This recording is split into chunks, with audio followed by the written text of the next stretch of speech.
ওই যে সামনে যে উষা বিল্ডিং দেখতেছেন এটার ভিতরে আর কি যে আমরা থাই 2 তলার মধ্যে। আর এটা আমরা বাইরে সুন্দর দেখা গেল, ভিতরে বেশি একটা সুবিধা না, আমরা দেখাইছি ওই ভিতরে তো বাঙালি থাই দেখি ওই তো হুঁশকে রাখেন আর কি।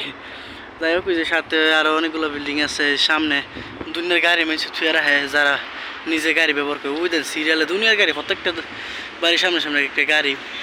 তারপরে এনো কতলা কবুতর আছে। ইয়া সকালবেলা যে বাইছিলাম, এখন তো আপনার 4টা বাজে, দেখেন প্রচুর রয়েছে, 4টা বাজে এখনও প্রচুর রয়েছে।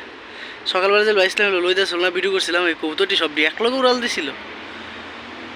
এই যে আশেপাশে শহর অনেকটা দূরে দূরে, আর আশেপাশে দোকান বলতে তো এরকম কিছু নাই।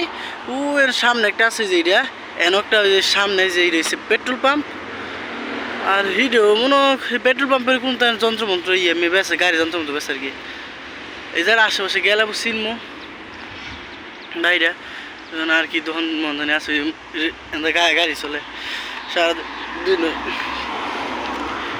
মনে যাচ্ছে দুপুর দুপুর, কিন্তু এন্দা বাইজে আছে 4:30 বিকাল।